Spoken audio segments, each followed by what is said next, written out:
Hi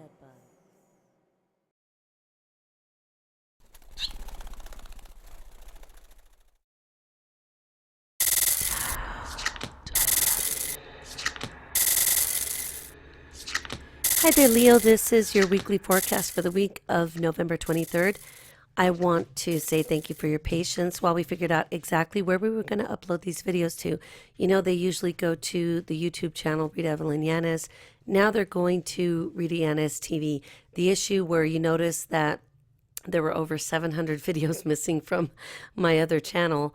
It had nothing to do with YouTube, nothing to do with any Google products or services whatsoever. They've always been really great to me. Their developers are amazing, and the technical support and patience they have with people like me who do a lot of this back-end stuff all on my own is incredible. They've not only helped me understand, they've helped it be easier for me to learn how to use some pretty complex tools. So the tool that actually caused the problem had nothing to do with YouTube, like I said, and it's actually an opportunity that fell in my lap to basically do an expose, if not investigation, into something that I didn't know was going to work out this way. And I sure as heck didn't know that my videos were going to be at risk. And I'm the type of person that trusts first.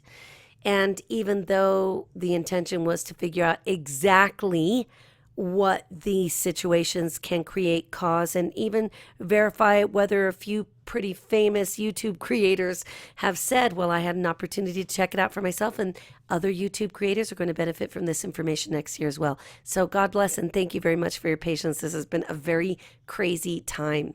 I'm sitting here with puffy ankles. All you need to know is that I was again in a sundress.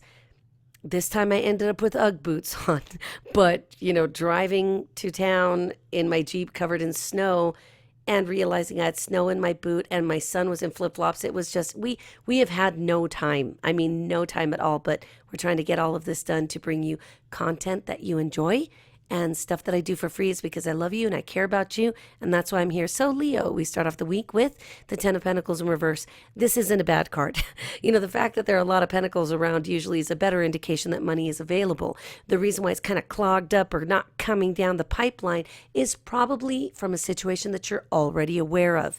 This is not a week where we're going to see completely new Uranus type surprises. This is more like an illumination on some things that need to change, some adjustments that need to be made. I'll be talking you through them. If you don't feel that you have enough money to either be there with family for Thanksgiving or buy gifts for people, or you're already worried about Christmas, don't. Because the spirit of love is not about what you can buy for somebody. And the spirit of love and kindness and friendship is not about gifts anyway.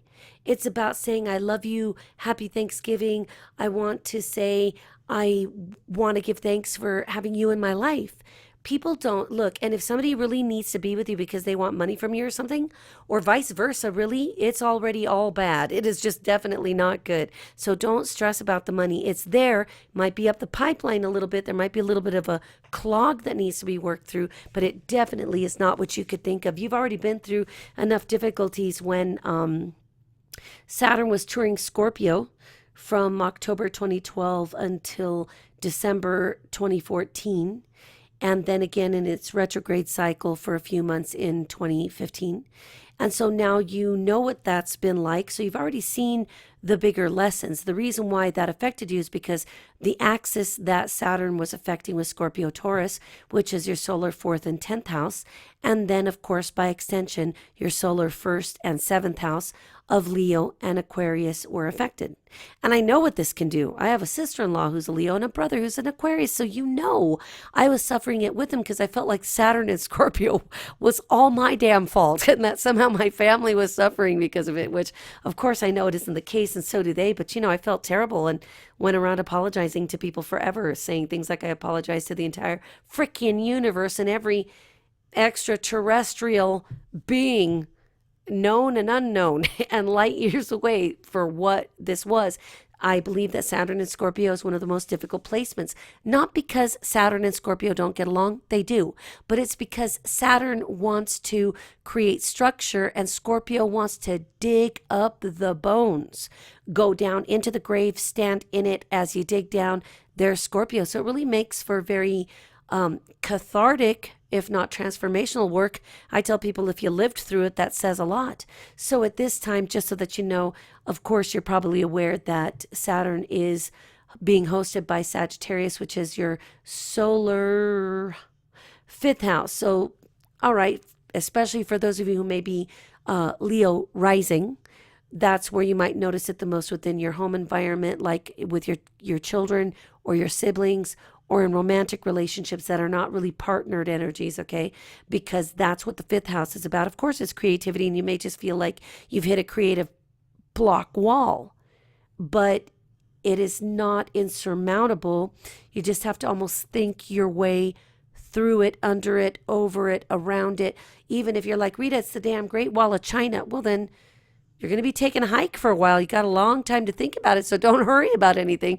Just work through it as you go. Now, I will tell you that the full moon in Gemini here on the 25th, which is either today or yesterday, because I don't even know. All I know that my time is 5 o'clock in the morning. It's 4:59. I can't tell what day it is anymore, but that full moon is going to be in your solar 11th house of Gemini. So the 11th house is about groups and associations. There could be an illumination about people that you thought were your friends or networks or groups. I could totally see this as one of those. Now, this would be a long time ago, and I'm not saying that Mary Kay would be the structure, but a person involved in Mary Kay, like the way I got hijacked into it when I was about 19. Since I was used to working in entertainment and got a lot of gigs just by meeting people and, do one job, one video, one thing, end up somewhere else, another job, another thing, here it goes. So I should have known better because this woman was very, very aggressive with me. She was a registered nurse. I met her in a medical building. Anyway, long story short, I was really serving her ends. I would have to buy all this Mary Kay inventory to sell it, to help her get to a freaking pink stupid car. Now, at the time, it really was all about the upline and not about the downline. And, maybe they don't even work that way anymore. Amway was much better because you didn't have to have inventory. I was just buying what I wanted. And then by extension, I ended up giving away all of the Mary Kay crap eventually because I couldn't even move it because I'm just not a natural salesperson. I just do what I do. So imagine that at the time I was having a full moon in Gemini in the 11th house moment where I thought these people were my friends. And really what I was about a $1,200 inventory purchase. So you could be having a reality check. Maybe it has to do with some coworkers or other people, maybe somebody you golf with, that kind of thing that you're like, wow, I thought I was special. And really I'm a tool is what it sounds like. And they're like, no, because you're great. And, buy inventory, Mary Kay. I'm like, what the, so this could be a situation such as this where you're feeling creative block, or where also by extension, the truth is that there's a highlight there on the friends and associations. So remember that these energies are going to pass very quickly. So don't dwell on it more than you need to. Think about it. And if you can't come to a conclusion, if you say to yourself, no way, I'm not doing this Thanksgiving week, good for you, because I wouldn't do it either. On Tuesday, we've got the Six of Cups upright, and this is a card that talks about karma. Sixes usually are. Six of Cups actually is very karmic, in that usually we have a kinship, a past life association. This could be, and I don't do that whole twin flame thing, soulmate, because there's lots of soulmates. Twin flame is just too furry for me. I don't know why that word came out that way, but remember, 5 o'clock my time. So anyway, here we've got this issue where we feel like we've got a camaraderie with a person. We feel very close. Like, it could be a marriage where these people are acting more like best friends. That's actually a very good sign. Now, for those of you that are in relationships with people that do have karmic ties, remember that just because you have karma with a person, you have a past life experience with them, doesn't mean you have to do it again. I've told plenty of people freaking run in the opposite direction when you detect, well, no, because he's my twin flame, my soulmate. Like, and what if in a past life he murdered you or beat your face in? Is it okay to do it again? Run. When your gut talks to you, go with it. Don't bring me into the loop and tell me that because this guy cheats on you or this or that thing or this girlfriend. Look, part of the lesson in life is to know who is not a good match for you. I've had relationships with people that I'm positive I had horrible experiences with the last time, and then fuzzy furry Rita thinking, well, we could fix it this time. Baloney. What I should have done is taken out an anvil. I'm sorry, but you know what I'm talking about. Wednesday with the full moon in Gemini here, we have the Justice card in reverse. So this is a situation where there could be a situation. It might have a legal implication. It could have a contractual implication. It really could have a court kind of situation where you have to show up in court at some point. The truth is that in reverse, I can guarantee you won't feel like it's fair, because it probably isn't. The preference is to see this card upright, but don't worry about it, because that doesn't mean that the tables can't turn or that you can't pull this out of whatever situation it's in. I know you're already looking at that stupid Tower card. Take your eyes off the Tower card. Don't look at that. I will explain it to you. It's really not what you think. So the Justice card here is definitely, there could be an unfair situation. It probably is more than just your perception. I will give you that. It probably is unfair. Now, the reason why it could really have a legal issue is because now the nodes have shifted into Virgo and Pisces, your solar second and eighth house axis. This is where the adjustments and the changes need to happen. So Pisces, where we have Neptune going direct, is going to help illuminate where the flaws are in the plan. And it could be a fly in the ointment that we've created, and it could actually be, a hitch in the giddy up that no one created. And it's actually going to prove beneficial for you, trust me, in the long run, that this mistake or problem has surfaced, because whatever it is, resolving it now is actually a reality. It can be done. You will have to put some work into this. You can't act when it's not time to act. You will know what to do with this if you're paying attention to it. Sometimes we don't know what we're doing. We have to walk forward like in so much fog. But remember, even if you move slowly, keep your hands in front of you, you may not know if there's a precipice, but if you lay on your belly and do like an army man crawl, you'll be able to feel like, oh crap, that's like a 50-story drop off. So caution, be prudent in what you're doing. You'll see you'll work this out just fine. Thursday, we got the Two of Swords here. This is where we've got a situation that might literally be difficult to discern.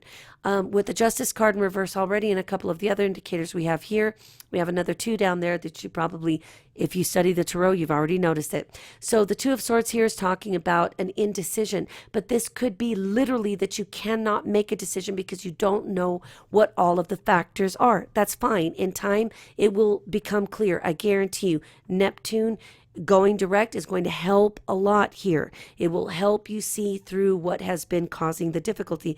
I'm going to look at something here real quick because I know you guys are very astute, and I want to stay on my toes, because if I make a mistake, you're going to hit me in the back of the head in a cyber way, but still I take it as an indicator. I need to be careful. What's stimulating some of this energy here is the Neptune Saturn square, that it is not exact, but it is still like amok. So we have some issues here that harken back to about 2007. This could be when you relate to either an issue, a situation, a person, a thing, a mistake, a path, a pattern, a trajectory, a thing that was already going wrong in 2007. And so maybe this isn't coming back up regurgitated like so much cud in a second stomach, if you will. This is probably just the energy of the universe saying, hey, did you notice some similarity? Hang on a second. Oh my gosh, my dog passed such gas at this moment that it's like the dog must have had a can of beans, and I know that didn't happen. Forgive. So here we've got that energy of needing to think about what were the anxieties you were experiencing, what were the fears that you refused to face or couldn't face them because you couldn't do it. You weren't at that point. Well, maybe now you are. This is when we need to not be in denial about our circumstances, and we need to be smart about our circumstances. Facing the closet is nothing more than what you do for a child of yours, right? Child cries, comes to your bed, says, Mama, there's a monster in the couch, or excuse me, in the closet. This is you'd have to know why that's funny to me. You'd have to know something. My mother is hard of hearing, and one day this has become just a huge joke. I don't remember what it was. One of my kids said something to her, and she goes, "What? A couch?" And that's not at all what was said, so I'm sorry. Anyway, here the Two of Swords is talking about a need to see things clearly, because now with all the information and with the wisdom that hindsight often will lend us, you'll be able to figure out what it is that you need to face. What I was saying about the closet and the monster is the little child. What do you do with the child when they're complaining about a monster or a thing? We first have to remember that children can see a lot of paranormalology. They can see paranormal stuff. They can see dead people. They can see a lot of things. And we don't know what they're experiencing, so we don't want to pretend it's not happening. We go there, we open everything, all the drawers, all the doors, we go through everything under the bed. Look, we even redress the bed if that's what has to happen. And then we say, look, if it makes you feel better, if you can't sleep here, come to bed with me, or we'll put you on the couch here, or we're all going to camp in the living room, because we're trying to keep that kid feeling safe and secure. We don't want to negate what their anxieties are. Well, that's where you're at now. The sooner you face the fact that, look, pretty sure by now you've probably gotten used to not seeing dead people, or you've decided you don't want to see them. They're not always scary, but it is somewhat startling startling, right? You'd go through your own closet, you'd go through all the doors, you'd double check and go ADD there on your doorknobs and OCD on your locks on all the windows. So remember that you need to be kind to yourself as well, patient with yourself, loving with yourself. If you feel like you've got a major problem that requires professional help, well, then you do that. You get that help. You get that help. If you can't afford the help, then you got to try to go for some legal aid or do what you can do. Sometimes you can't do anything about a thing. And then you've got to go forward without legal representation. You bone up on it if you got internet at all. And then you show up and fight a freaking parking ticket from hell or something. You do whatever you have to do. And that's where this too will dissipate as soon as you realize that it's okay to have challenges. We all make mistakes. We all screw it up. We can bounce checks like the day is long. But at the end of the day, what is the most important part? The lesson. To not repeat the thing or to not allow it to get up, built up something like a mountain when really to begin with it was a molehill, but now the interest has created the mountain, right? On Friday, we got the Hanged Man in reverse, and this is a card that indicates that you're probably done looking at this from different directions and every side, which way, sunny side up and upside down. I guarantee you that you're going to feel better about this, more clarity every day. More clarity every day. When the Hanged Man appears in the reverse, it usually is a good sign in context of the other cards because it lets me know that you do see things from a different point of view that you might not have anyway. And here with the Two of Pentacles is a card that lets me know that you're able to make those decisions and move forward on them. You know what you've got to balance here. Maybe you're like, hey, nobody gets Christmas presents this year. Well, draw a picture. Make a card. Bake something. Somebody's favorite dish. Don't make it too fattening. Just do something healthy. Make some granola bars. There's lots of different parfait you can make with different ingredients that are super cheap. But tub of generic whipped cream, like Cool Whip, generic Cool Whip, Jello. Then you can mix it with cube Jello where you could do the Jello jiggler and cut it up. You can even do it sugar-free. Those two ingredients you can do sugar-free, the Cool Whip, and then the Jello. I'm just giving you an idea. Make a damn parfait. Look, you can do those little things where you buy mugs at the dollar store and then you put hot cocoa ingredients in a little bag, tie it up, call it good, because people really don't want the gifts. When they love you, they just want to see you. They just want to know that you care. They just want to know that you thought of them. And a phone call is a great thing. And if you really can't do any of the above, pray for them. Pray for each other. You don't have to have religion for this. I don't do religion, but we find what works for us, right? And then we don't judge people for it. Right now, the only problem we have is some crazy ass terroristic types that in the name of religion or something they think is good, look what happens. It teaches the rest of us, well, hey, look, it looks like religion is a bad thing at this point. If that's what religion means to some people, that's not a good thing. So just remember, you can pray in whatever way you do. You don't have to pray. You can meditate. Use whatever damn word works. But remember, people just want to know that you love them and that you thought of them. And sometimes we can really do more. Look, if we can meditate this way and get in touch with people that are dead that we miss, trust me, the living will hear you very clearly. On Sunday, we've got the Tower in reverse, which means here, this is good news. A disaster will be averted. You may have something going on, and it could be very much a legal issue, an eighth house issue. It could be death, taxes, transformation. It could be a divorce settlement. It could be a marriage that's had some issues because of some financial implications. Maybe you really do need that good advice from an attorney. Your ninth solar house being Aries. Anytime that Saturn is fully direct and you don't have any issues next year, I think we go the whole year without having a single Venus retrograde. But I'm going to look at this real quick. You've got a new moon in Leo coming up in your sign. That's your new moon. Make plans to make a difference. Even if you're like, oh my God, I'll never be able to pay off that damn debt. Well, sure you can. Maybe you've got a whole garage full of stuff that you can garage sale. Maybe you got a bunch of stuff that you can unload, clean your house at the same time.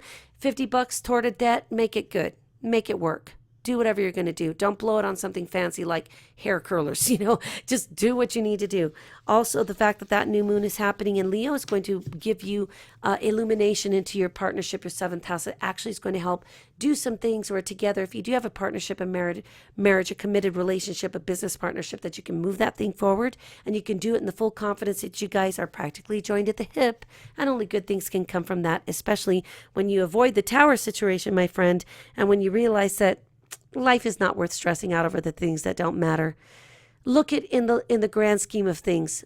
Think back to whatever was happening in 2007. Think back to anything else that happened. I don't care when. Think back to 1997. Now, think about the bad things, not the good things, but think about the bad things for a moment with me and look back now and say, wow, I've come a long way because I stressed out so much about that in 2007. And right now I'm like, it's just so much gas that Rita's dog is passing because it isn't anything if I don't make it a thing. And, I got to use a very ghetto term. It ain't nothing but a G thing. So just let it go.